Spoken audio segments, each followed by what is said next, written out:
Au nom du Père et du Fils et du Saint-Esprit. Alors aujourd'hui, en écoutant la parole de Dieu, nous comprenons que Dieu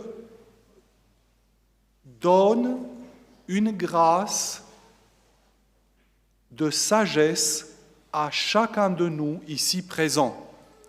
Il est question de sagesse dans les lectures que nous avons écoutées.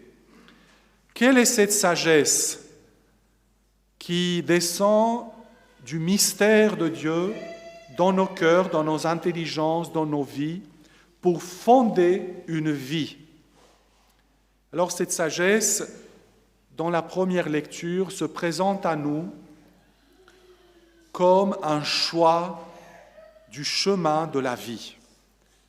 Devant chaque homme, chacun de nous se trouve deux chemins. Un chemin de vie et un chemin qui mène à la mort. Et nous avons en nous cette capacité de choisir le bien, de choisir la vie.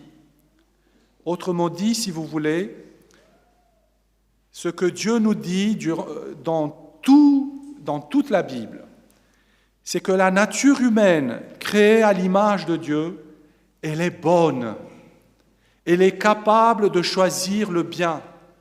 C'est très important cela, puisque c'est une grande différence par rapport à d'autres religions qui disent que c'est Dieu qui a créé et le bien et le mal, et que dans l'homme se trouve inscrite dans sa nature et le bien et le mal. Eh bien, la parole de Dieu, qui est la vérité révélée pour nous chrétiens, nous dit que dans le cœur de l'homme ne se trouve pas inscrit par Dieu le mal. Dans le cœur de l'homme se trouve inscrit par Dieu le bien, c'est-à-dire l'amour pour le bien. Et donc, Dieu va nous donner en plus une grâce, c'est-à-dire une aide, si vous voulez, une énergie surnaturelle qui dépasse l'entendement humain, qui dépasse notre vie humaine, pour nous aider à choisir la vie.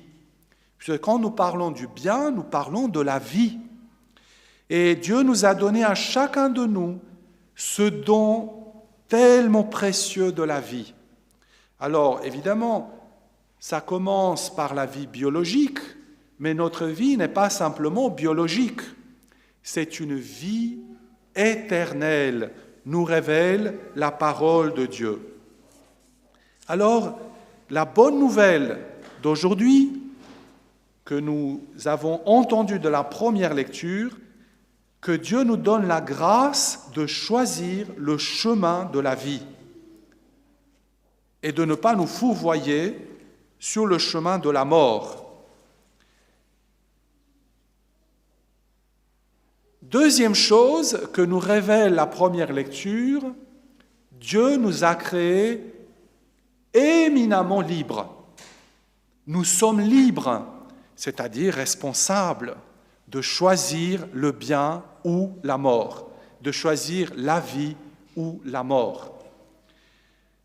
Le chrétien, le catholique, si vous voulez, c'est un homme éminemment libre. Et c'est pour cela que Jésus a donné sa vie sur la croix, pour nous libérer notre cœur, pour choisir toujours dans notre vie concrète la vie et non pas la mort.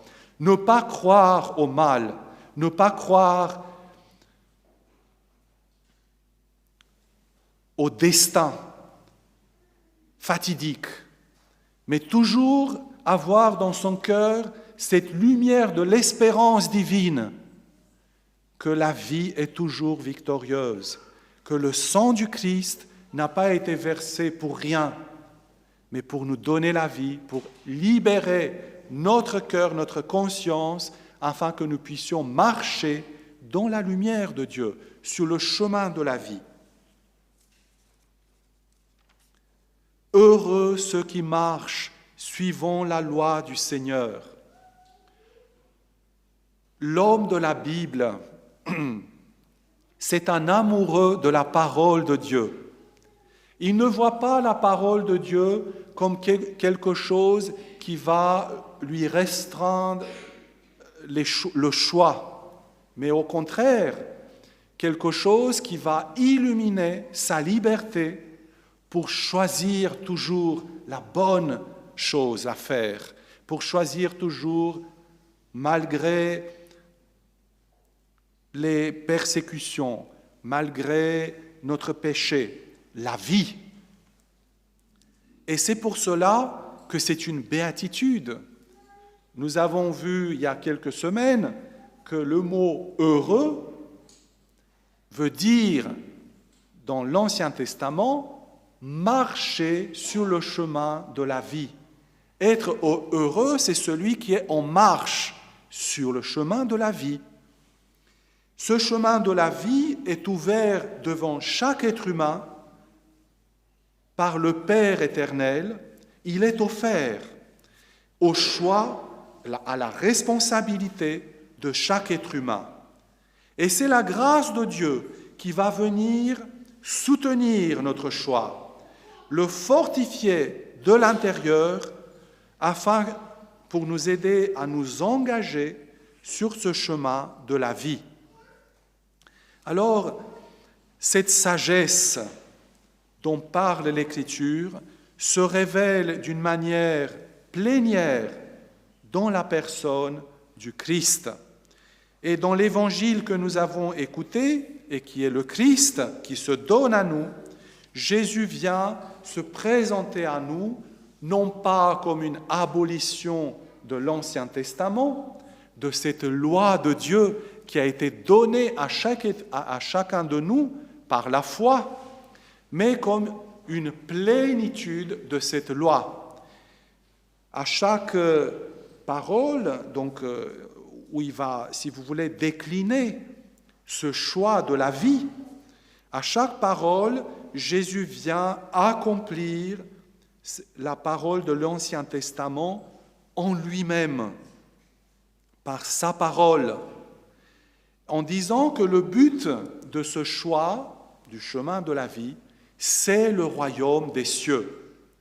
Si nous choisissons la vie, ce n'est pas pour rendre ce monde meilleur d'abord, mais pour aller de l'avant vers le royaume des cieux, et ce monde n'est qu'une pâle lueur de ce royaume des cieux qui nous attend, chacun de nous, et pour lequel nous nous préparons.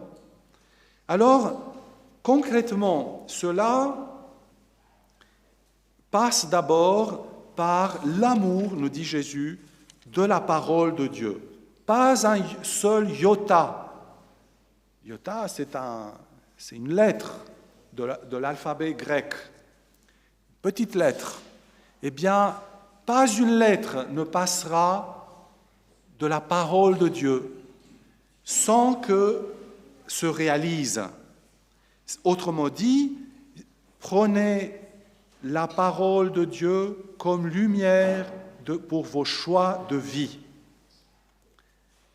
Celui qui rejettera un seul de ses plus petits commandements et qui enseignera aux hommes à faire ainsi sera déclaré le plus petit dans le royaume des cieux. Si votre justice ne dépasse pas celle des scribes et des pharisiens, vous n'entrerez pas dans le royaume des cieux. Qu'est-ce que c'est cette justice? En fait, c'est la foi. Être juste selon l'Ancien Testament, c'est avoir confiance, foi dans la parole de Dieu. Et donc choisir, aimer plus que tout cette parole de Dieu et revenir incessamment à cette parole de Dieu pour faire les bons choix dans notre vie, pour ne pas s'égarer. Hérétique veut dire cela, s'égarer du bon chemin. Alors, oui, peut-être, certainement, que nous avons tous, chacun de nous, à redécouvrir la puissance, la force de la parole de Dieu dans notre vie concrète. Nous pensons trop au petit cancan de la vie des autres. dernières news. Mais nous ne pensons certainement pas assez à ce que Dieu me dit dans les psaumes, par exemple, dans ces belles prières que sont les psaumes. Eh bien, prenons les psaumes, mes amis, pour éclairer les choix de notre vie. Prenons l'Évangile pour éclairer les choix que nous avons tous à faire dans notre vie. Deuxième chose que Jésus nous dit par rapport à cette sagesse, c'est « Tu ne commettras pas de meurtre ». Eh bien, je vous le dis, faites la paix avec vos frères et avec vos sœurs. Ne dites pas du mal les uns des autres, c'est-à-dire arrêtons de nous juger. Tuer quelqu'un, ce n'est pas forcément faire un crime matériel, mais par exemple détruire sa bonne renommée, faire suivre des petits cancans les uns sur les autres. Ce n'est pas une parole qui construit la vie de quelqu'un.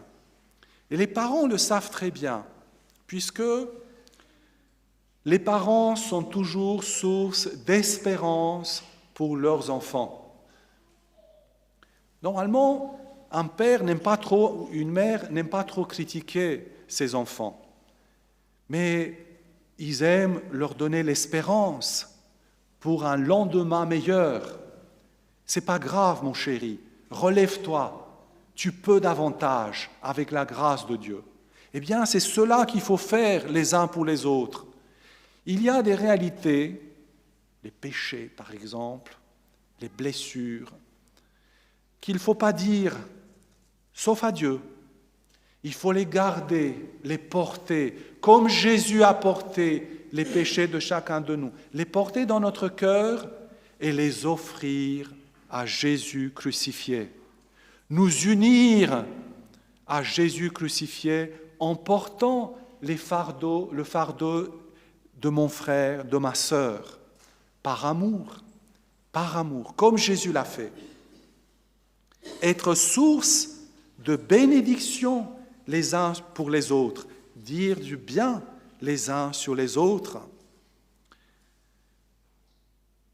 Troisième chose, tu ne commettras pas d'adultère. Alors, il y a cette sagesse de notre vie d'être fidèle à l'amour que nous avons les uns pour les autres. Et cette fidélité, nous le savons, est très difficile à vivre sans la grâce de Dieu. Cette fidélité, elle doit être à chaque instant renouvelée par la fidélité de l'Éternel. La parole de Dieu nous dit « Dieu est fidèle, lent à la colère et plein de miséricorde ». Rappelons-nous, chers frères et sœurs, que le premier qui nous a aimés, c'est Dieu. Ce n'est pas nous les premiers dans l'amour, c'est Dieu. Et revenons à cet amour premier que Dieu a eu pour chacun de nous le jour de notre baptême. Rappelons-nous sans cesse les promesses de notre baptême et fondons notre fidélité de vie sur cette fidélité de l'amour de Dieu pour nous. C'est la seule promesse qui est fidèle et qui fonde nos choix, nos amours, la fidélité de Dieu pour nous. La promesse que Dieu a faite dans le Christ pour chacun de nous. Alors Jésus nous dit de fonder notre vie sur cette sagesse qui est le Christ et d'être des hommes et des femmes véridiques, adultes, dit saint Paul, adultes dans la foi. C'est une drôle de proposition, d'expression, adultes dans la foi. Non, on va rester toujours des enfants ici sur terre. Mais adulte dans la foi veut dire quand même quelque chose. Veut dire que nous avons d'urgence à nous convertir et à tenir notre place dans notre vie.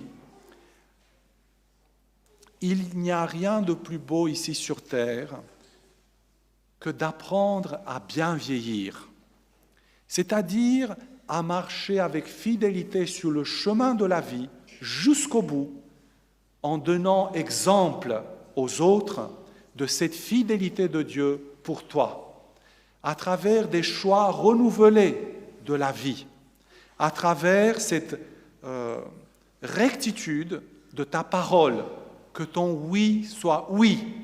C'est-à-dire que si tu t'engages, il faut s'engager jusqu'au bout. Il ne faut pas revenir en arrière. Que ton non soit non. C'est-à-dire avoir le courage de la vérité de Dieu dans tes choix personnels, dans tes choix dans la communauté. C'est cette sagesse que nous implorons tous en célébrant l'Eucharistie de ce dimanche. Cette sagesse, c'est pour chacun de nous, le Christ crucifié et glorifié pour nous donner la vie et la vie éternelle.